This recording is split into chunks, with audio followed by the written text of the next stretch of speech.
but still, it's very important to make sure that everyone has a very successful season. One of the things that we do is very front loaded, meaning that there's a lot that happens in a very short period of time. And that goes from everything from making sure that the uniforms are there to videotapes, and I wanted to go a little bit over that, talk about the expectations, what you can expect for this upcoming season, our expectations from you guys as parents, and then tell you a little bit more about my story and why I continue to volunteer out here and what NYO football meant for my son and myself. First of all, before we do that, is anyone new to NYO period? You guys? Okay. Those that aren't new, you probably already know how amazing this program is. But I'm so excited for you families who are out here because this is truly an amazing place. And I think that we know that because of all the volunteers who continue to volunteer and give their time out here, whose kids had aged out long ago. My son aged out several years ago, and every year I come back from football and I always say, okay, this would be my last year, and it never is, because I come out here and I just fall in love every single time I come out to this program. And that is my hope and wish for all of you as well, that you find that this place is truly a special place for your family, your kids to grow and learn, and it becomes a special memory and the part of your family traditions just coming out here. So a little bit about what to expect the first few weeks of football, and wanted to talk about the kind of what the team parents are going to be asking of you guys coming up. So one of the things that has to happen first and very quickly is the jersey lettering. So that's basically we're just putting the last names on the back of the jerseys. We'll get those once the teams have been formed, which is coming up very quickly. We'll start practices very soon, but we'll need to get those jersey letters ordered, and the jerseys ordered with the lettering on the back. So that's going to happen very quickly. The other thing that to expect is for your team parents to organize videotaping of all the games. Obviously, the coaches love this because they have to prepare for the week's practices, and they like to analyze every game footage. But also, as what you guys get out of that is you will have access to the game footage. So if you're out of town traveling for work, you can still access the games and be able to watch the games. Or if you have family members who are out of town and can't make the games, you can give them access to watch the private YouTube channel where they can watch the game footage and the films. But the treat for you parents is at the end of the year, we have a special highlight film, or video rather, and it's a highlight of the whole season. Every game captures all of the players, and it's truly amazing. It is, it's really a treasure to have that video. It is, I don't know how our videographer does it, honestly, because these videos are just priceless. They will make you cry. They're just amazingly put together. I don't know how they do it every year. There's a lot of blood, sweat, and tears that go into making these videos and capturing the essence of the team, the essence of the players, as well as keeping it relevant with fun, fresh music and great editing. So you guys are in for a real treat when that video comes out at the end of the season. The other thing that the team parent will do is organize volunteers. So you guys, we can't run this program without help of our parents.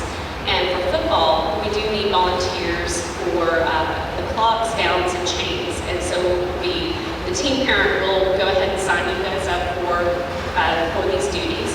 And then we also need help bringing waters at the games for the players, and waters and Gatorades, as well as tailgating.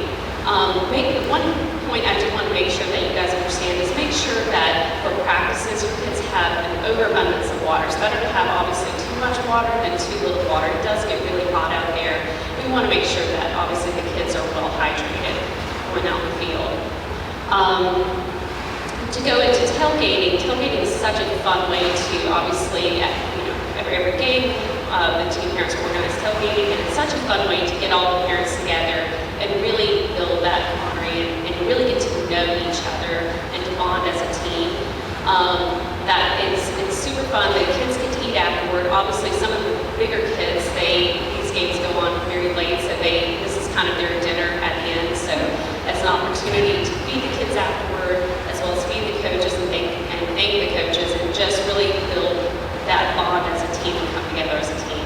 But with that being said, sometimes we do have an issue with alcohol. Obviously, this is a public park, so there is no alcohol policy. We can't police everybody. We're just saying, just be mindful and respectful of the park, its policies, as well as each other and the team. Because whatever you do on the field, your kids are going to see.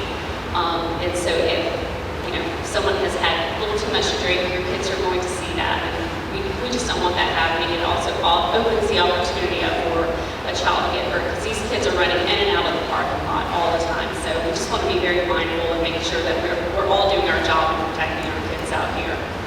And with that being said, I wanted to go over some expectations, some parental expectations too. So one of the things that we try to instill in our kids is their ability to put on their own uniforms and their equipment. Obviously, if they're young and they've never done it before, we'll help them. The coaches will help them. The team parents will help them. You can help them. But after a while, the expectation is that the kids should be able to put on their tackle gear and their jerseys and their helmets by themselves.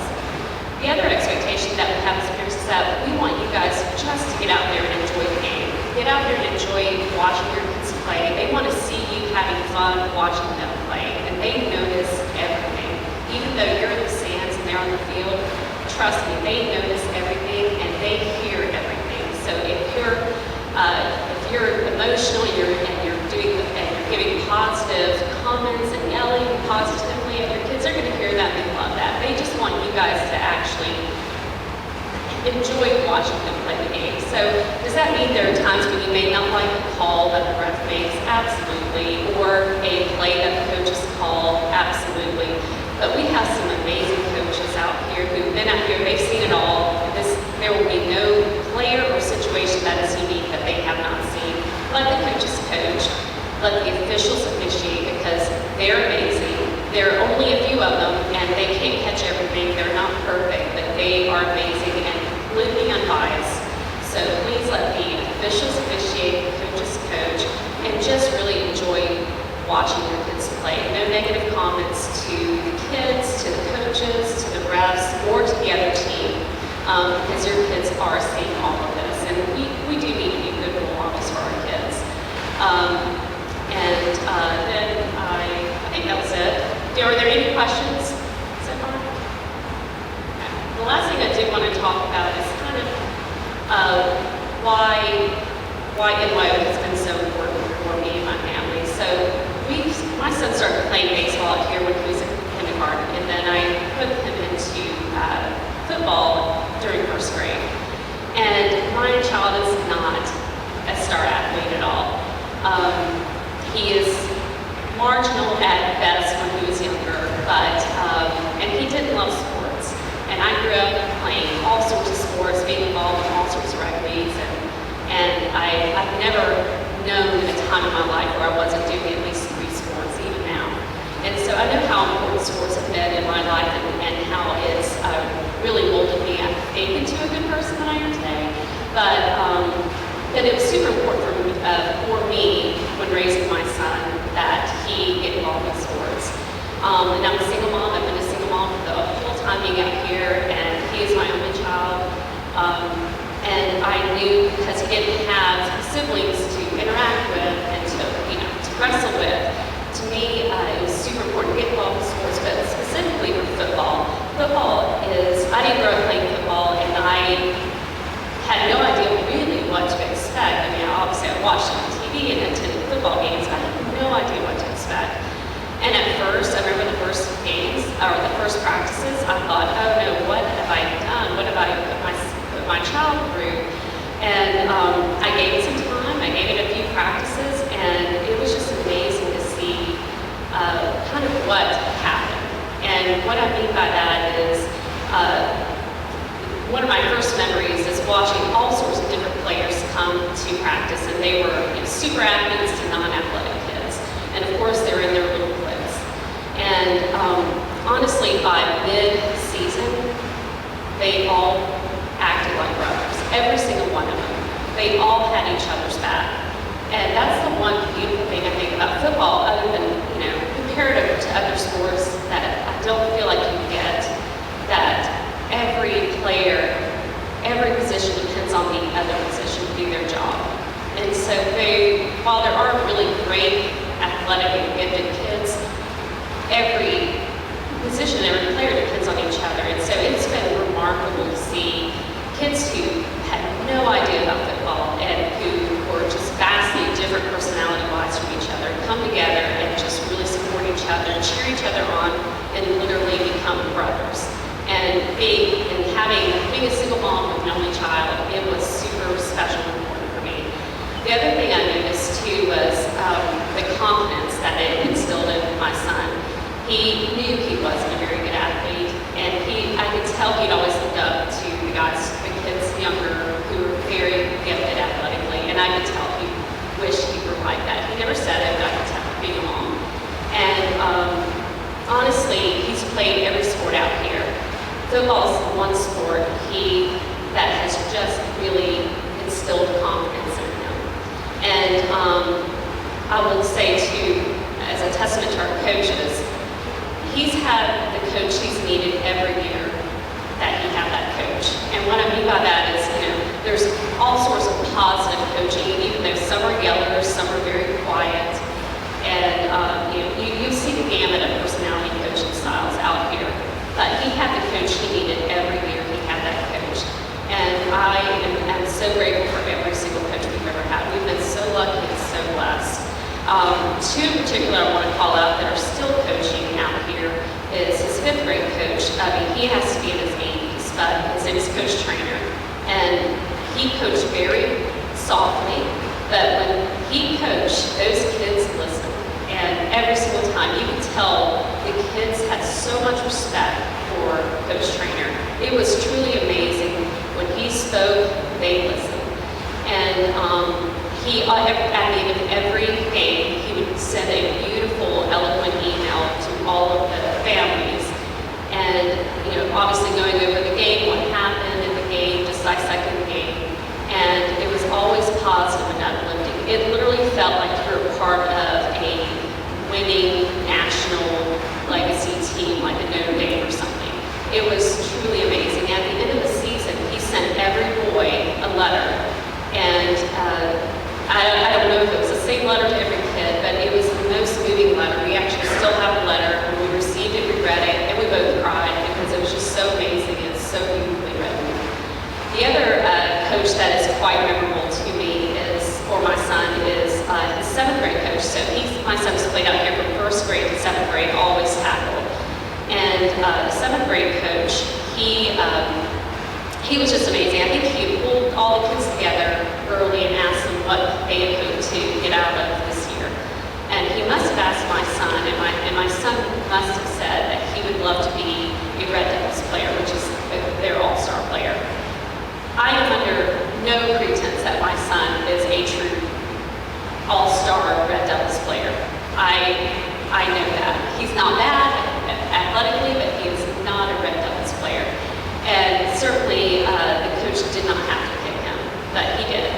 And I cannot tell you how much that changed. It almost seemed like a light switch had gone off, and it changed everything with my son. His confidence has always been going up because I think largely because of playing football here and just all these positive coaches. But when that happened, I have never seen a more just prideful, just so unbelievably happy kid. And it has stuck with him to this day. And it has stuck with me to this day. And he still plays football. He's at JC playing football, and I could not be more proud. Is he the star athlete? He's not, but he loves the game. He loves sports. Finally, I didn't think he was going to be that kid who would ever love sports, and he is just, the lessons he's learned, the confidence he has built, the person he has become, I think largely, and I'm not trying to oversell NYO football, but I really believe in my heart that it's largely due to the coaching out here, due to football, and he's also never been hurt. He's always played, and again, I can't say enough good, amazing things about this program. And my hope and wish for all of you is that you all get to experience the specialness of this place, this park, and specifically our football program. So anyway, that's my story, and I appreciate you listening to it. If you have any questions, don't ever hesitate to reach out. And I'm going to introduce Russell Carroll now.